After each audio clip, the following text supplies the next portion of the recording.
थे, वो यादव भाई थे जो आगे भाला लेकर चलते थे। जय श्री कृष्ण। मैं ओम यादव आप सभी लोगों का स्वागत करता हूं आज के इस वीडियो में।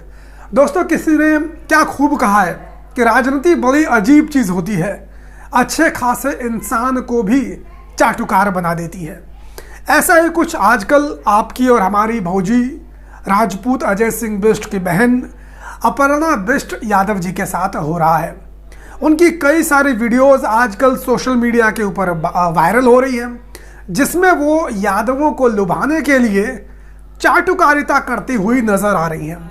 लेकिन इस चाटुकारिता के चक्कर में वो कुछ ऐसी बातें बोल जा रही हैं जिसके वजह से उनकी जाति के लोग यानी राजपूत जाति के लोग उनको गाली देने का काम कर रहे हैं, उनकी आलोचना करने का काम कर रहे हैं।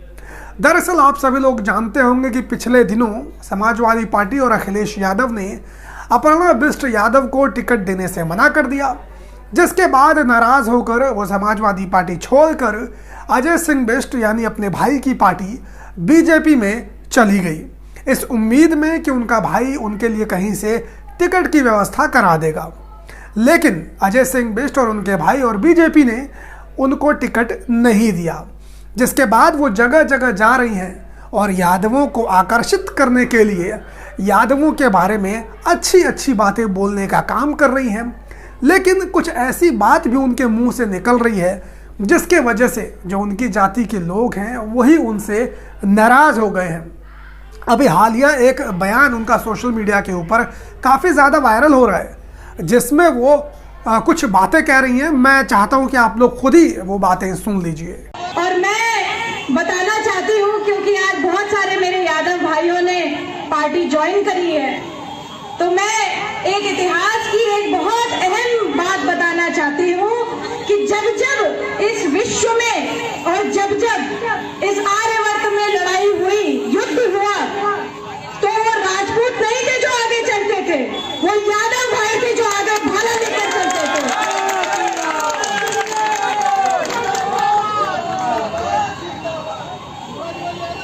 तो अपर्णा बिष्ट भौजी इस वीडियो में कह रही हैं कि यादवों का इतिहास रहा है, जब जब आर्यवर्त की भूमि पर किसी ने आक्रमण किया है, युद्ध हुए हैं, तो राजपूत आगे उनसे लड़ाई लड़ने के लिए नहीं जाते थे, बल्कि यादव समाज के लोग लड़ाई लड़ने में सबसे आगे रहते थे, भाला लेकर खड़ा रहते थे और अपनी मातृभूमि की रक्षा करने के लिए उनसे युद्ध करने का काम करते थे। हालांकि राजपूत अपर्णा सिंह बिष्ट यादव जी ने कुछ गलत नहीं कहा, ये बात तो सत्य है। चाहे पौराणिक काल हो, चाहे आधुनिक काल हो, चाहे वर्तमान समय हो, यादवों का इतिहास, यादवों का शौर्य किसी से भी छुपा नहीं है। कुछ उदाहरण देकर मैं आप लोगों को बता देता हूँ। पौराणिक काल में चाहे भगवान श्री कृष्ण की नारायणी सेना रही हो, जिसने महाभारत युद्ध में अदम्य साहस का परिचय दिया, और उस जमाने में नारायणी सेना को अजय माना जाता था, यानी कोई भी विश्व में ऐसी दूसरी कोई सेना नहीं थी जो नारायणी सेना को परास्त कर सकती थी, और उसमें सारे के सारे सैनिक अहिर जाति यादव जाति से ही आते थे। इसके बाद भी कई सारे युद्ध हुए, जैसे कि देवासुर संग्राम में यादवों ने, नारायणी सेना ने देवताओं की तरफ से युद्ध करके असुरों को परास्त करने का काम किया था। यह तो पौराणिक काल की बातें हैं। अगर मैं वर्तमान में भी आप लोगों को बताऊं तो 1962 का भारत और चीन का युद्ध आप लोगों को याद ही होगा, जिसमें 114 वीर अहिरों ने 3000 चीनी सैनिकों को मार गिराने का काम किया था। इसके बाद टाइगर हिल पर हमारे योगेंद्र यादव ने परमवीर चक्र लेने का काम किया था। 16 गोलियां योगेंद्र यादव जी को लगी थी, लेकिन उन्होंने अपना अदम्य साहस का परिचय देते हुए मौत के मुंह से अपनी जिंदगी को छीन कर लेकर आ गए थे योगेंद्र यादव। तो यादवों का तो इतिहास रहा है।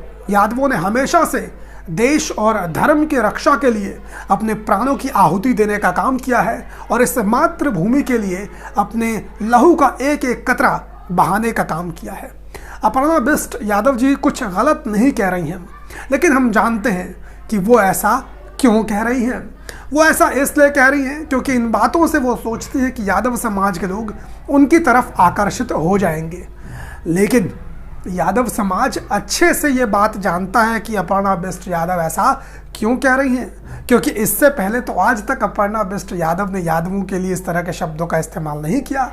इससे पहले अपर्णा बिष्ट यादव को यादवों का इतिहास याद नहीं आया, लेकिन जब वो समाजवादी पार्टी से निकलकर बीजेपी में चली गई तो अब उन्हें यादवों का इतिहास याद आ रहा है।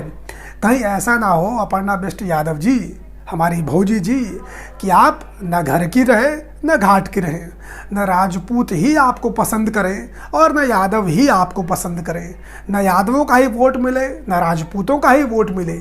इसीलिए आप ये जो नकली बातें बोल रही हैं, इस बातें ज़रा बोलना बंद कीजिए और अपनी जो राजनीति है उस राजनीति को करने का काम कीजिए। और एक बात मैं आप सभी लोगों को कहना चाहूँगा कि चुनाव आ रहे हैं, कल चुनाव है मेरठ मंडल में जो भी सीटें आती हैं, पश्चिमी यूपी में पहले फेज़ के चुनाव शुरू होने वाले हैं। तो आप सभी लोगों से मेरा अनुरोध है कि अपना वोट बर्बाद ना करें और अपना वोट बीते 5 सालों में जो योगी आदित्यनाथ की सरकार में समस्याएं हुई हैं, जो घटनाएं हुई हैं, उनको दिमाग में रखकर ही वोट करें।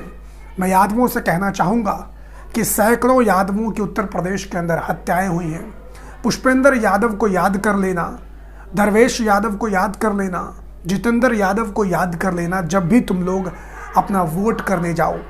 दलित समाज से मैं कहना चाहूँगा कि जब तुम लोग वोट करने जाओ तो हाथरस को याद कर लेना। किस प्रकार से उत्तर प्रदेश की योगी आदित्यनाथ की पुलिस ने हाथरस में एक दलित लड़की को रात के अंधेरे में जला दिया था, उसके परिवार को उसकी लाश तक नहीं सौंपी थी। और इस पूरे बलात्कार कांड में राजपूत जाति के लोग सम्मिलित थे और इसीलिए योगी आदित्यनाथ उनको बचाने का काम कर रहे थे। इसके बाद ब्राह्मण समाज के लोगों से मैं कहना चाहूँगा कि एक बार खुशी दुबे को याद कर लेना जब आप लोग वोट करने जाओगे। किस प्रकार से 3 दिन की ब्याहता खुशी दुबे को उत्तर प्रदेश की योगी आदित्यनाथ के पुलिस ने अभी तक जेल के सलाखों में डाल रखा है, वो भी बेगुनाह होने के बावजूद। कोई अपराध नहीं है उस लड़की का, सिर्फ इतना ही अपराध था कि वो विकास दुबे के घर में पैदा हुई थी और सिर्फ इसके वजह से खुशी दुबे को आज तक उत्तर प्रदेश के योगी आदित्यनाथ की पुलिस ने जेल की सलाखों में बंद कर रखा है। तो ये सारी जाट समाज के लोगों से मैं कहना चाहूँगा कि किसान आंदोलन को याद कर लेना। किस प्रकार से इस किसान आंदोलन में 700 से अधिक किसानों की मौत हुई है, जिसका जिम्मेदार और कोई नहीं, ये भारतीय जनता पार्टी ही है। और किस प्रकार से इस आंदोलन में किसानों को बीजेपी वालों ने खालिस्तानी कहा, आतंकवादी कहा, उपद्रवी कहा, उनके ऊपर गोलियां चलाई, उनके ऊपर पानी की बौछारें की, उनके आगे नुकीली कीलों की तारें बिछा दी। तो इस प्रकार की चीज़ें हुई हैं। तो समाज के सभी वर्गों से मैं ये कहना चाहूँगा कि जब भी आप अपना वोट देने जाएं तो इन सारी चीज़ों को, योगी आदित्यनाथ के कुशासन को अपने जहन में बैठा कर जाएं और तभी अपना कीमती वोट दें। समाजवादी पार्टी को वोट दें, विकास के लिए वोट दें, लैपटॉप के लिए वोट दें। आज के इस वीडियो में सिर्फ इतना ही। मुलाकात करेंगे किसी और वीडियो में, तब तक के लिए बहुत बहुत धन्यवाद। जय हिंद।